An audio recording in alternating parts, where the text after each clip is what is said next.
এখন দেখবেন channel I সংবাদ।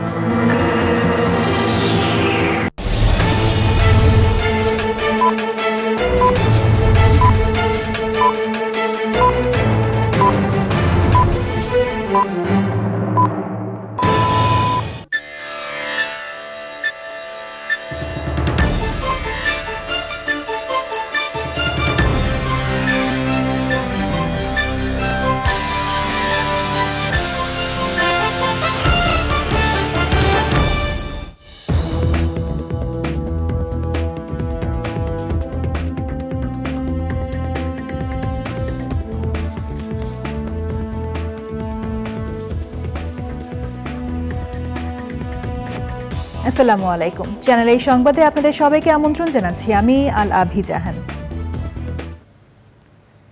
বিস্তারিত সংবাদের শুরুতেই জানিয়ে দিচ্ছি সুপার ফ্রেশ ফর্টিফাইড সয়াবিন তেল সংবাদ শিরোনামগুলো।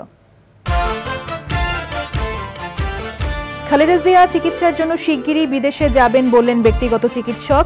আন্দোলনে আহতদের চিকিৎসা সহযোগিতা করার নির্দেশ। মাঙ্কিপক্সের সংক্রমণ ঠেকাতে বিমানবন্দরে সতর্কতামূলক ব্যবস্থা গ্রহণ, স্বাস্থ্য পরীক্ষা ছাড়া বাংলাদেশে প্রবেশ করতে দেয়া হচ্ছে না যাত্রীদের। এবং গাজায় ইসরায়েলি বোমা হামলায় একই পরিবারের ৮ জন সহ ২৫ ফিলিস্তিনি নিহত। যুদ্ধবিরতিতে ইসরায়েলি প্রধানমন্ত্রী বড় বাধা অভিযোগ হামাসের।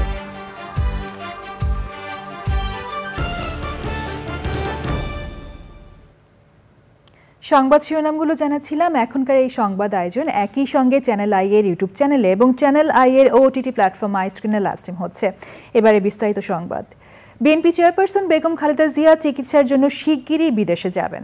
তার ব্যক্তিগত চিকিৎসক ও বিএনপির স্থায়ী কমিটির সদস্য ডাক্তার AZM জাহিদ হোসেন জানিয়েছেন, বিদেশে গেলেও কোন দেশে বা কোন হাসপাতালে তিনি চিকিৎসা করাবেন তা এখনও নিশ্চিত হয়নি। কোটা সংস্কার আন্দোলনে আহতদের দেখতে জাতীয় চক্ষু বিজ্ঞান হাসপাতালে গিয়ে ডাক্তার জাহিদ বলেন, খালেদা জিয়ার নির্দেশে আহতদের চিকিৎসায় সব ধরনের সহযোগিতা করা হবে। রাহুল রায়ের রিপোর্ট। বিভিন্ন জায়গায় ধর্মীয় উপাসনালয় পরিদর্শনের পাশাপাশি কোটা সংস্কার আন্দোলনে আহতদের খোঁজ খবর নিতে হাসপাতালগুলোতেও যাচ্ছেন বিএনপি নেতারা। রাজধানীর আগারগাঁওয়ে জাতীয় চক্ষু বিজ্ঞান হাসপাতালে আহতদের দেখতে যান সম্প্রতি বিএনপির স্থায়ী কমিটির সদস্য হওয়া ডাক্তার AZM জাহিদ হোসেন। চিকিৎসার ব্যাপারে সরকার যেটি করবে, এর বাইরেও বাংলাদেশ জাতীয়তাবাদী দল তার নিজস্ব উদ্যোগে আমাদের দলের চেয়ারম্যান, দেশ ভারপ্রাপ্ত চেয়ারম্যান জনাব তারেক রহমান, ওনার সুনির্দিষ্ট নির্দেশনায় বেগম খালেদা জিয়া উনি অসুস্থ, তারপরে আমি আজকে আসার সময় ওনাকে বললাম, যখন উনি বললো যে যাও এবং চিকিৎসার ব্যাপারে আমাদের যা যা করণীয় আমাদের সামর্থ্য অনুযায়ী আমাদের দল সে অনুযায়ী তাদেরকে সহযোগিতা করবে। সাবেক প্রধানমন্ত্রী বেগম খালেদা জিয়ার ব্যক্তিগত চিকিৎসকও তিনি। দীর্ঘদিন ধরে অসুস্থ বেগম খালেদা জিয়া চিকিৎসার জন্য শীঘ্রই বিদেশে যাচ্ছেন বলে জানান ডাক্তার জাহিদ। দেশ এবং কোন প্রতিষ্ঠান এটি ফাইনালাইজ হয় নাই, কারণ ওনার এটা আমরা বলি ডাক্তারি ভাষায় গ্লোবাল ইভ্যালুয়েশন। গ্লোবাল মিনস হচ্ছে 360 ডিগ্রি ইভ্যালুয়েশন, অর্থাৎ সকল কিছুর ওনার এই যে দীর্ঘ সময় কারান্তরীণ ছিলেন, বিভিন্ন অসুখ আপনাদেরকে আমরা বিভিন্ন সময় বলেছি, কাজে এটি হয়তো খুব সহসা হবে, বাট এখন পর্যন্ত এটা নিয়ে মন্তব্য করার সময় আসে না। জাতীয় প্রেস ক্লাবে অবস্থান কর্মসূচিতে বিএনপি চেয়ারপারসনের উপদেষ্টা জয়নুল আবদিন ফারুক বলেছেন, বিগত সরকারের সকল দুর্নীতিবাজ সংসদ সদস্যদের বিচার করতে হবে। রাজধানীর তুরাগ থানায় বিক্ষোভ সমাবেশে সকল হত্যাকাণ্ডের বিচার দাবি করেছেন ঢাকা উত্তর বিএনপির সদস্য সচিব আমিনুল হক।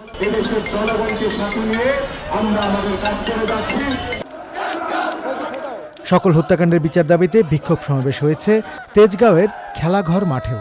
মূল বক্তব্য রাখেন বিএনপির নির্বাহী কমিটির সদস্য তাবিতাওয়াল ও সাইফুল আলম নীরব। বাংলাদেশে জনগণকে রক্ষা করার দায়িত্ব বিএনপির। রাহুল রায়, channel I, Dhaka.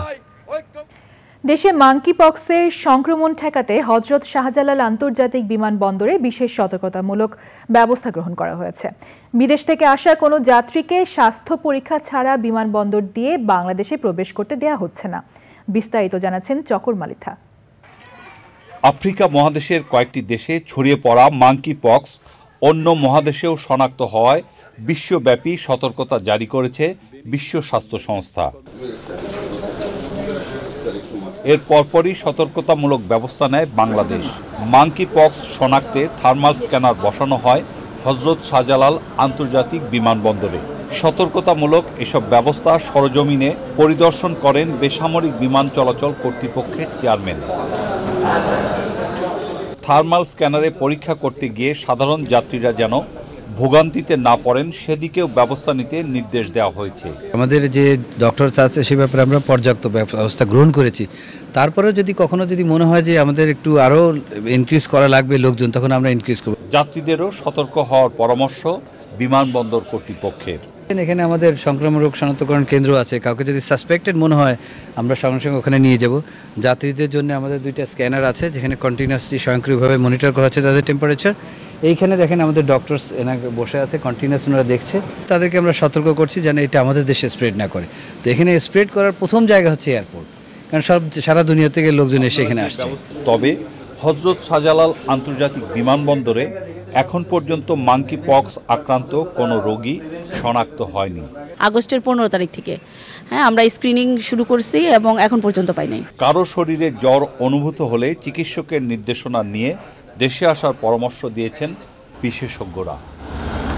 চকর Malitha, channel I, Dhaka. বৈষম্য বিরোধী ছাত্র আন্দোলনের সমন্বয়ক হাসনাত আব্দুল্লাহ বলেছেন, বিচার ব্যবস্থা, নির্বাচন কমিশন সহ সাংবিধানিক প্রতিষ্ঠানগুলো সংস্কারে যত সময় লাগবে অন্তর্বর্তী সরকার ততদিন ক্ষমতায় থাকবে। আরেক সমন্বয়ক সার্জিস আলম বলেছেন, ছাত্র আন্দোলনে সক্রিয়ভাবে অংশ নেয়ারা 2024 সালের মুক্তিযোদ্ধা, ক্ষতিগ্রস্তদের প্রয়োজন অনুযায়ী সর্বোচ্চ সহায়তা দিতে হবে। পরাগাজিমের রিপোর্ট। হাসপাতালগুলোর স্বাস্থ্যসেবা পরিস্থিতি সরেজমিন পর্যবেক্ষণ করার ধারাবাহিক কর্মসূচির অংশ হিসেবে বিকেলে জাতীয় চক্ষু বিজ্ঞান ইনস্টিটিউট ও হাসপাতাল পরিদর্শন করেন বৈষম্য বিরোধী ছাত্র আন্দোলনের 2 সমন্বয়ক। সেখানে ভর্তি থাকা আহত শিক্ষার্থীদের খোঁজখবর নেওয়ার পর সন্ধ্যায় কথা বলেন গণমাধ্যমের সঙ্গে। একজন মানুষ তার 2 চোখ দিয়ে দেখতে পাচ্ছে না, সে হাসপাতালে এখানে কাতরাচ্ছে, তার তো বাকি পরীক্ষাটা দিয়ে পাশ করে যাওয়া সম্ভব না, তাকে ওই বিবেচনাটুকু করতে হবে। এই মানুষগুলো কিন্তু 2024 সালের মুক্তিযোদ্ধা, তাদের কথা আপনার মাথায় রাখতে হবে। সনাতন ধর্মাবলম্বীরা যাতে জন্মাষ্টমী উৎসব নির্ভয়ে পালন করতে পারে, ছাত্ররা সেটি গুরুত্ব সহকারে দেখবে বলে জানান সার্জিস। বিভিন্ন উদ্দেশ্যে বিভিন্ন প্রোপাগান্ডা ছড়াতে পারে, যেটি ছড়ানো হচ্ছে, আপনারা এসব প্রোপাগান্ডায় কান দিবেন না।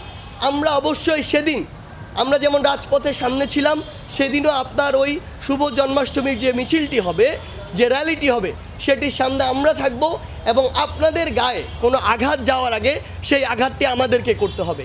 প্রশ্নের জবাবে আরেক সমন্বয়ক হাসনাত আব্দুল্লাহ বলেন, দেশের সাংবিধানিক প্রতিষ্ঠানগুলো সংস্কার করবে অন্তর্বর্তী সরকার। তো স্বাস্থ্য খাত, শিক্ষা খাত এবং পরিবহন যে খাতটি রয়েছে, এই খাতটিকে যতদিন না পর্যন্ত গণমুখী করা হচ্ছে ততদিন পর্যন্ত আমি মনে করছি প্রাথমিকভাবে রাষ্ট্র সংস্কারের কাজটি শেষ হয়নি। যতদিন না পর্যন্ত স্বাধীন বিচার ব্যবস্থা নিশ্চিত করা যাচ্ছে ততদিন পর্যন্ত আমি মনে করি না বাংলাদেশে যে নির্বাচনের যে পরিবেশটি, সেই পরিবেশটি নিশ্চিত হবে। নির্বাচন কাঠামোর আমরা মনে করি পূর্ণাঙ্গ পরিবর্তন প্রয়োজন এবং মানুষের যখন এই প্রতিষ্ঠানগুলো উপরে আস্থা আসবে তখনই আমরা মনে করি রাষ্ট্র সংস্কারের প্রাথমিক কাজ শেষ হবে এবং একটি নতুন করে নির্বাচন দেওয়ার পরিবেশ তৈরি হবে। হাসপাতালগুলোতে সিন্ডিকেট করলে তাদের উৎখাত করা হবে বলে হুঁশিয়ার করেছেন 2 সমন্বয়ক। পরাগ আজিম, চ্যানেল আই, ঢাকা। গাজার দেইর ই বালা শহরে ইসরায়েলি বোমা হামলায় একই পরিবারের 8 সদস্য সহ 25 ফিলিস্তিনি নিহত হয়েছে। এছাড়া গাজা শহরের কেন্দ্রে ইসরায়েলি বিমান হামলায় 9 জন নিহত হয়েছে বলে জানিয়েছে চিকিৎসকরা। এ নিয়ে যুদ্ধ শুরু হওয়ার পর থেকে গাজায় নিহতের সংখ্যা ছাড়িয়েছে 40,000। দশমবারের মতো ইসরায়েল সফরে গেছেন মার্কিন পররাষ্ট্রমন্ত্রী অ্যান্টনি ব্লিংকেন। তিনি সেখানে গাজায় সম্ভাব্য যুদ্ধবিরতি, বন্দী মুক্তি ও জিম্মিদের মুক্তির বিষয়ে আলোচনা করবেন বলে জানা গেছে। এদিকে গাজায় যুদ্ধবিরতির বিষয়ে বড় বাধা ইসরায়েলি প্রধানমন্ত্রী বেনইয়ামিন নেতানিয়াহু বলে অভিযোগ করেছে হামাস।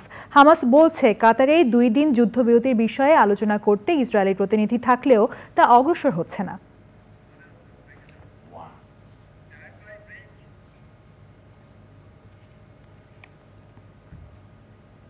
সংবাদের এই পর্যায়ে নিচ্ছি বিরতি।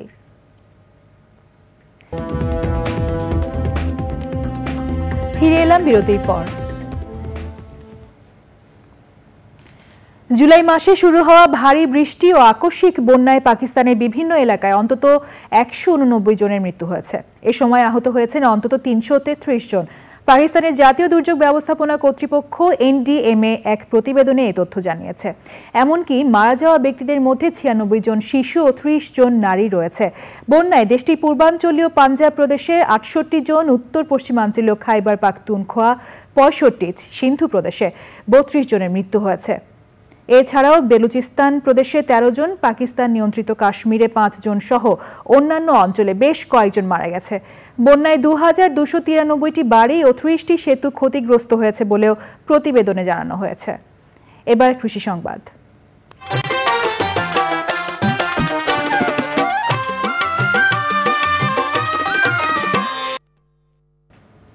কুড়িগ্রামে রাজারহাটে ধবধবে সাদা হাঁসের খামার গড়ে ভাগ্য বদলের স্বপ্ন দেখছেন এক খামারি। তার খামার দেখে উৎসাহিত হচ্ছেন স্থানীয়রা। প্রাণী সম্পদ অধিদপ্তর বলছে এই ধরনের খামার আমিষের যোগানের পাশাপাশি বেকারত্ব ঘোচাতে ভূমিকা রাখবে। কুড়িগ্রাম প্রতিনিধি শ্যামল ভৌমিকের তথ্য, ভিডিওচিত্রে তাফিমুল ইসলামের রিপোর্ট। কুড়িগ্রামের রাজারহাট উপজেলার বাসিন্দা আব্দুল আজিজ 2 বছর আগে বিলের উপর জমি লিজ নিয়ে বাপ বেটা নামে হাঁসের খামার গড়ে তোলেন। প্রথম বছর খামারে রাজহাঁস পালন করে লাভ কম হয়। গত বছর থেকে পেকিং জাতের সাদা হাঁস পালন করে ভাগ্য ফিরেছে তার। অল্প সময় মাত্র 3 মাসের মধ্যে হাঁস খাওয়ার মতো উপযুক্ত, বাট বিক্রি করতেও সহজ, কারণ হাটে নিয়ে গেলে বা বাজারে নিয়ে গেলে দ্রুত বিক্রি হচ্ছে। এটা অত্যন্ত ভালো। আব্দুল আজিজের হাঁসের খামার দেখে উৎসাহিত হচ্ছেন স্থানীয়রা। খুব ভালো হয়, এই জন্য সবাই করতে যায় আর কি।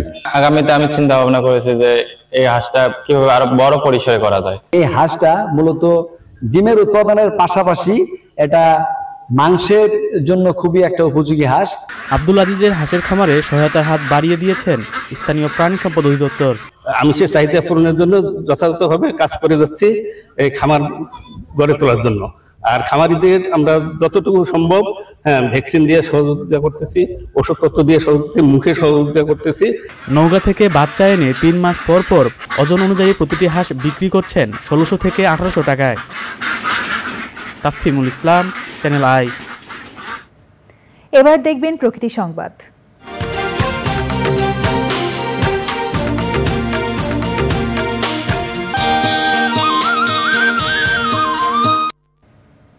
পরিবেশের ভারসাম্য রক্ষায় বগুড়ায় 2 লাখ বৃক্ষরোপণের উদ্যোগ নিয়েছে শিবগঞ্জ উপজেলা প্রশাসন।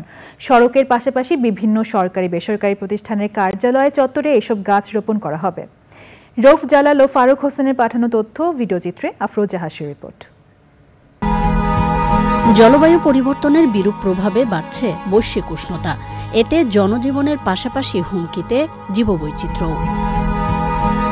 এরই অংশ হিসেবে শিবগঞ্জের গ্রামীণ রাস্তা, শিক্ষা প্রতিষ্ঠান ও সরকারি বেসরকারি কার্যালয় চত্বরে বৃক্ষরোপণ কর্মসূচি। গাছ লাগানোর জন্য মানে আমরা খুব আনন্দিত এবং সবারই উপকার হবে এবং জলবায়ু পরিবর্তনের জন্য সুবিধা হবে। জলবায়ু তথা পুরো বিশ্বের জলবায়ু খুব বৃদ্ধি পাচ্ছে, এতে আমাদের গাছের উপভোগ করবে, গাছের অনেক উপকারিতা আছে, আমরা সেই উপকারিতাগুলো আমরা গ্রহণ করব। আমরা গাছটা সুন্দরভাবে পরিচর্যা করব, পানি দিব। ভবিষ্যৎ প্রজন্মকে পরিবেশ রক্ষায় উদ্বুদ্ধ করতেই এমন আয়োজন বলছেন সংশ্লিষ্টরা। জেলার বিভিন্ন শিক্ষা প্রতিষ্ঠান আছে, শিক্ষা প্রতিষ্ঠান মাধ্যমিক পর্যায়ে, শিক্ষা প্রতিষ্ঠান প্রাথমিক বিদ্যালয়, তারপর আমাদের যে বিভিন্ন ইউনিয়ন পর্যায়ে জায়গায় যে রাস্তাসমূহ আছে, এই রাস্তাসমূহে আমরা বৃক্ষরোপণের, রাস্তার 2 পাশে বৃক্ষরোপণের পরিকল্পনা নিয়েছি। গাছ লাগাতে হবে, তার পরিচর্যা করতে হবে এবং গাছ যখন বড় হবে তার একটা অংশ থাকবে, তবে শুধু বৃক্ষরোপণে নয়, এর পরিচর্যায় সবাইকে এগিয়ে আসার আহ্বান আয়োজকদের। আফরোজা হাসি, প্রকৃতি ও জীবন ডেস্ক, চ্যানেল আই। এখন দেখবেন খেলার খবর।